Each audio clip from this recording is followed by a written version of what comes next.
दोस्तों नमस्कार। मैं हूं पीजे टाइटस और आज आप लोग के सामने मैं चैप्टर 1 जो पोइट्री सेक्शन में से इंग्लिश का सीबीएसई बोर्ड का जो बुक्स हैं जो फर्स्ट फ्लाइट है उसी में से मैं आपको एक पोएम आप लोग के साथ इस पोएम को बांटना चाहता हूँ, आप लोग को बताना चाहता हूँ।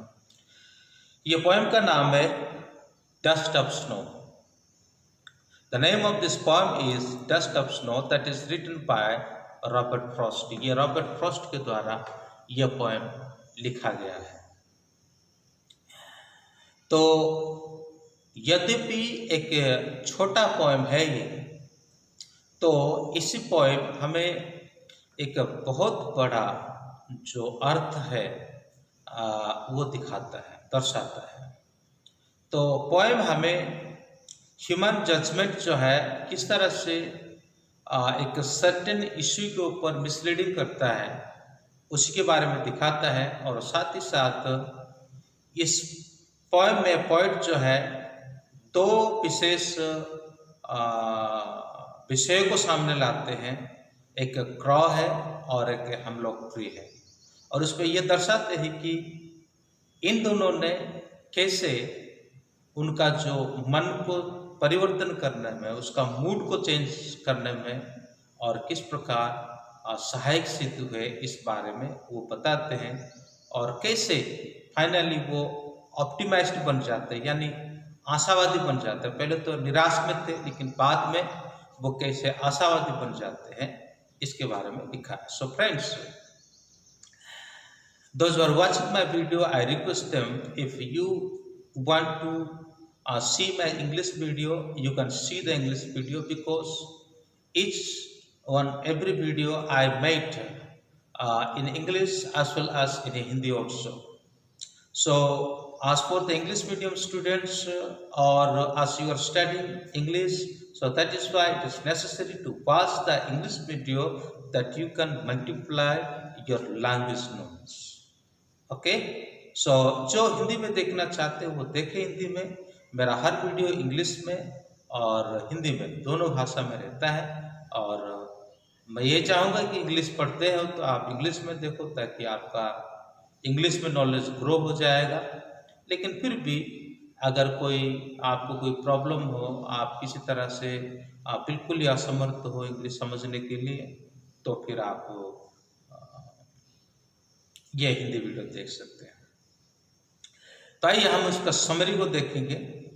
मैंने अभी जो थोड़ी आपको बताया था वो इंट्रोडक्शन पार्ट का था। ये डस्ट ऑफ स्नो एक beautiful and a short poem भी है। अगर कहा जाए शॉर्ट पोएम कहा जाए तो मैं लाइन अगर काउंट करूँ 1 2 3 4 5 6 7 8, all are 8 lines in this poem. So that is why we can consider it, or we can say it is a short poem. इसलिए हम कह सकते हैं कि ये एक छोटा पोएम है।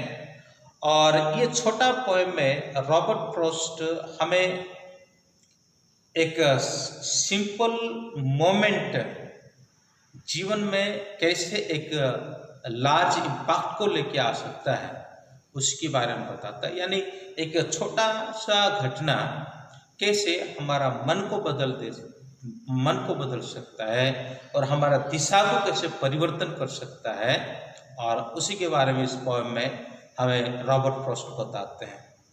सो पोएट यहाँ पे हेमलॉक ट्री के बारे में बताते हैं और एक क्रॉ के बारे में बताते हैं।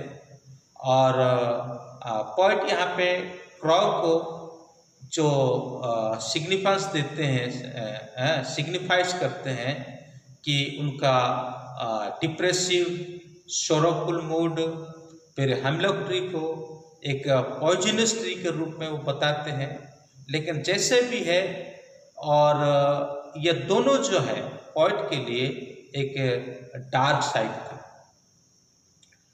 मतलब मैं आगे आपको बताऊंगा कि स्नो फॉल होने से पहले की घटना और स्नोफॉल होने के बाद की घटना। हम यहाँ पे दो घटनाओं को देख सकते हैं। एक घटना तो है स्नोफॉल होने से पहले का घटना और दूसरा घटना है स्नोफॉल होने के बाद की घटना है। तो कुल मिलाकर के ये दोनों जो एक हेमलॉक ट्री है और एक क्रॉव है, ये दोनों का सिग्निफिकेंस को वो अपने डार्क साइड की ओर बताते हैं। और ये खास करके पोएट का जो मूड जो है ना अच्छा नहीं था, और वो अपने मूड को इस प्रकार वर्णन करते हैं कि वो डिप्रेसिव में थे, उनके अंदर बिटरनेस यानी कड़वाहट था, और साथ ही साथ ये जो कई हालातों को देख करके वो बड़े निराश होकर के एक हेमलॉक ट्री के नीचे वो बैठे हुए थे। उसके बाद हम देखते हैं कि जो सच सैड और डिप्रेसिव मूड को लेकर के जब वो हेमलॉक ट्री के नीचे बैठे हुए थे, तो उस पेड़ के ऊपर एक क्रॉ भी था, एक कौवा भी था। तो ये जो पेड़ के ऊपर ये जो क्रॉ था, तो उसने क्या किया कि जो ब्रांचेस ऑफ द ट्री है, पेड़ का जो ब्रांच है, उसको क्या कर दिया, उन्होंने हिला दिया। और जैसे उन्होंने हिला दिया, हिलाने के बाद कुछ स्नो जो है ये उनके ऊपर गिर गया, यानी पोएट का शरीर के ऊपर ये स्नो गिर गया। और साथ ही साथ कुछ जो है और जमीन का जो सरफेस है, वो सरफेस में भी वो गिर गया, और पोएट उस चीज़ को देखा।